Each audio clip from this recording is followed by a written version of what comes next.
Silakan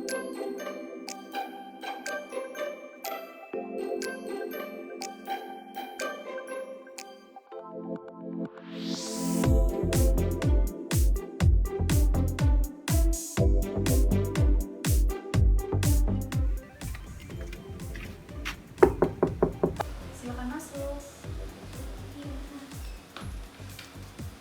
Selamat pagi. Baik, selamat pagi Mbak. Jadi perkenalkan, saya Indira, saya apoteker di apotek ini. Mungkin ada yang bisa saya bantu? Iya Mbak, jadi gini, kemarin saya habis nganterin adik saya ke dokter kan, dan dokter itu ngasih obat ini, tapi katanya ini bukan obat tablet, jadi saya bingung penggunaannya gimana. Oh, itu obatnya nggak dimakan mungkin maksudnya ya? Bukan obat yang buat Oke, sebelum kita konsultasi, mungkin saya ingin menyita waktu Mbak untuk konsultasikan terkait dengan obatnya sekitar 10-15 menit. Apakah Mbaknya bersedia? Ya bisa. Oke.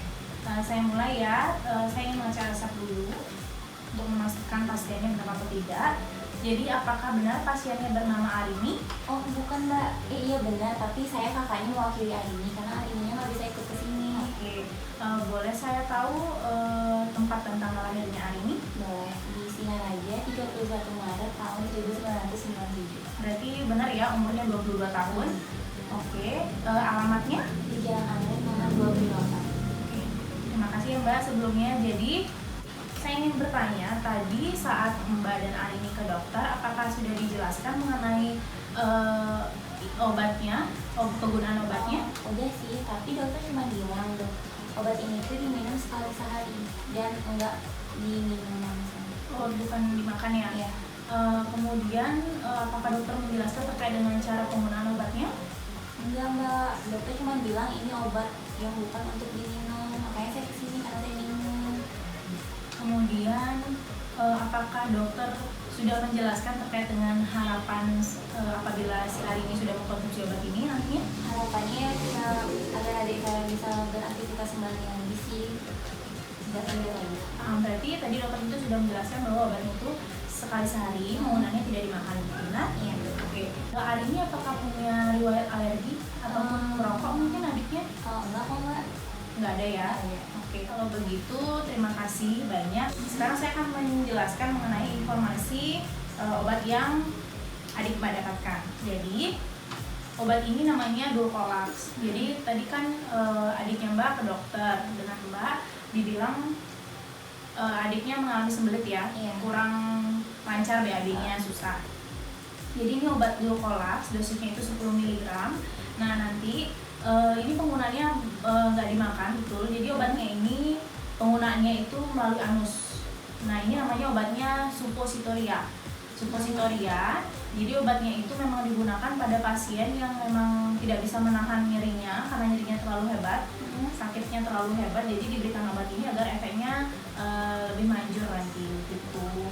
Nah sampai sana dulu, apakah Mbaknya sudah paham? Udah kok mbak. Oke, sekarang saya jelaskan terkait dengan penggunaan obatnya ya. Iya. Jadi ini saya berikan brosur untuk Mbak bawa pulang nanti agar lebih mudah menjelaskan kepada adiknya. Tapi saya juga di sini akan menjelaskan bagaimana prosedur penggunaan dari suppositoria ini. Nah, jadi mungkin Mbak bisa dibawa. Iya. Jadi ini kan Dulcolax obatnya. Penggunaannya itu 1 kali 1 ya. Iya. Jangan lupa. Nah, cara penggunaannya itu adalah, jadi pertama, sebelum memakai si suppositoria ini, pastikan tangan yang memberikan obat, mungkin Mbak nanti yang bisa memberikan obat kepada adiknya, itu harus bersih dulu. Baru mencuci tangan dulu sesuai dengan protokolnya, 20 detik seperti biasa. Setelah itu, nah sebelum dikeluarkan obatnya, Mbak harus memastikan, jadi obat suppositoria itu dia konsistensinya itu harus padat, tidak boleh melunak. Nah apabila dia melunak, Mbak bisa menaruhnya dulu di kulkas, jangan di freezer, atau direndam dengan air dingin. Direndam dengan air dingin selama kurang lebih 30 menit. Tunggu dia mengeras kembali. Tapi apabila obat supunya tidak melunak, mungkin bisa langsung digunakan. Sampai sana sudah? Sudah. Kemudian dibuka, silakan dibuka wadahnya, wadah dari supunya, pembungkusnya. Nanti Mbak bukanya tuh dari atas ke bawah gitu ya. Ini seperti digambar. Nah, seperti itu. Jadi nanti dia obatnya itu berdiri keluar seperti itu, ya kan? Tapi apabila di rumah Mbak ada sarung tangan, sebaiknya menggunakan sarung tangan biar lebih higienis ya. Nah, nanti setelah dibuka bagian suponya seperti ini, itu harus dibasahi dulu dengan sedikit air biar dia licin. Kalau boleh tahu air apa ya Mbak? Airnya air mengalir aja. Sebentar saja. Nah, setelah dia sudah diberikan air mengalir, itu kan licin Mbak. Jadi lebih mudah nanti Mbaknya untuk memasukkan obatnya ke dalam anus begitu. Udah? Nah, setelah itu atur posisi si pasien berbaring menyamping seperti ini. Nah, dengan kaki bawahnya itu diluruskan dan sementara kaki bagian atasnya ditekuk ke arah perut seperti ini posisinya. Jadi terlentang menghadap menyamping seperti itu. Setelah itu tarik pantat pasien bagian atas untuk menjangkau lubang anusnya agar mempermudah memasukkannya nanti.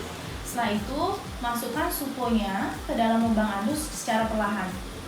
Nah, bagian yang lancip nanti ini bagian ujungnya itu dia agak sedikit lancip ya Mbak, agak sedikit lancip di situ. Itu masuk terlebih dahulu, jangan sampai kebalik. Nah, hingga suponya itu masuk ke dalam otot di bagian lubang pantat. Nah, kemudian lepaskan nanti suponya dan biarkan dia masuk dengan sendirinya. Kira-kira mungkin 2 menit, 1-2 menit mungkin suponya akan masuk dengan sendirinya.